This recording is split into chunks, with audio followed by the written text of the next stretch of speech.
జై నరేంద్ర మోడీ జన రక్షకుడే మోడీ అరర జై జై నరేంద్ర మోడీ జన బాంధవుడే మోడీ జై జై నరేంద్ర మోడీ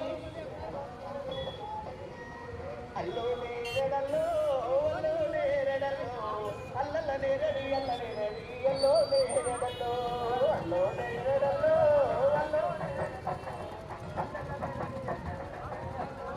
అరరర అల్లో నేరడల్లో అల్లో నేరడల్లో అల్లల నేరడి అల్ల నేరడి అల్లో నేరడల్లో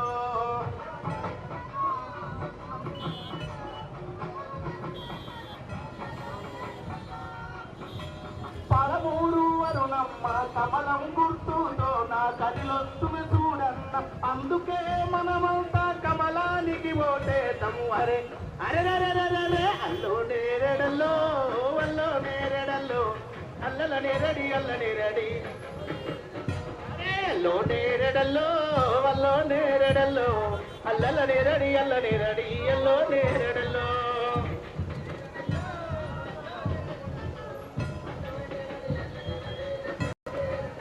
అరే కదులుతున్నది అరే కదులుతున్నది కమలము జెండా రాజన్న రారా ఎగురుతున్నది బీజేపీ మరి రాజన్న లేరా బల బల లేరా ఎగురుతున్నది బీజేపీ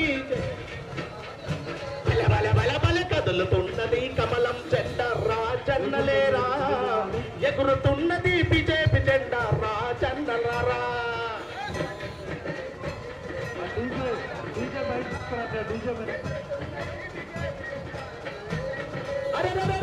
కదులుతున్నది బల బల బల బల కదులుతున్నది ఓకే ఓకే అన్న okay okay carrier hello hello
hello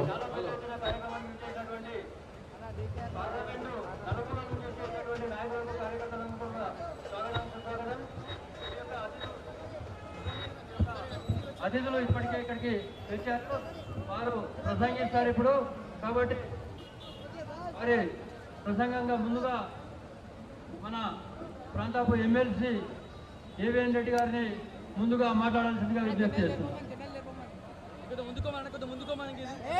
ఈరోజు అరుణమ్మ గారి పేపర్స్ ఫైల్ చేసినందుకు ముఖ్య అతిథిగా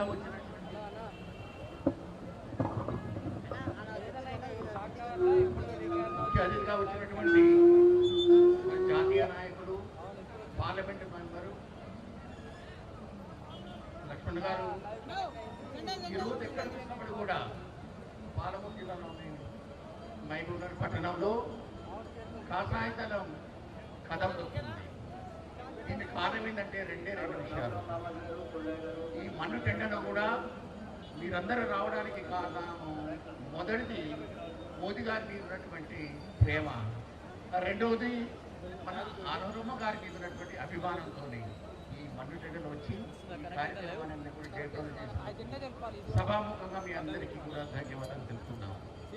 ఈరోజు మనం ఎందుకు మన కర్తవ్యం అంటే అఖండ భారతదేశాన్ని పరిపాలించేటటువంటి యోగ్యత, శక్తి, యుక్తి ఎవరికున్నాయంటే మోదీకి తప్ప ఎవరికి లేదు.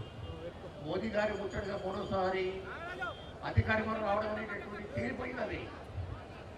జాతీయ స్థాయిలో ఉన్నటువంటి సర్వేలు కావచ్చు, అంతర్జాతీయ స్థాయిలో ఉన్నటువంటి సర్వేలు కావచ్చు, ప్రతి ఒక్కరు చెప్తున్నది ఏంటంటే ముట్టడిగా మూడోసారి మోదీ గారి ప్రభుత్వం వస్తుంది. అయితే ఈ తెలంగాణ నుంచి పాలమూరు బిడ్డగా మన అరుణమ్మ గారిని పార్లమెంట్కి పంపించవలసిన బాధ్యత మనకున్నది. ఇప్పుడున్నటువంటి ప్రభుత్వం, గత ప్రభుత్వం కానీ ఈ ప్రభుత్వం కానీ ఆర్థికంగా చిన్నాభిన్నమై చిక్కిపోయింది. ప్రభుత్వం నడిపేటందుకు జీతాలు కూడా సరిపోయినటువంటి పరిస్థితి ఉన్నప్పుడు ఈ వెనుకబడినటువంటి పార్లమెంట్ పరిధి కావచ్చు, పాలమూరు జిల్లా కావచ్చు అభివృద్ధి జరగాలంటే రాష్ట్ర నుండి వచ్చేటటువంటి నిధులు సున్నా. ఎందుకంటే ఖజానా ఖాళీ అయిపోయింది. ఈ పాలమూరు జిల్లా అభివృద్ధి చెందాలంటే మనకు కేంద్ర ప్రభుత్వం నుండి వచ్చేటటువంటి నిధులు తప్ప వేరే మార్గం లేదు. ఇప్పటికే మన అరుణమ్మ గారి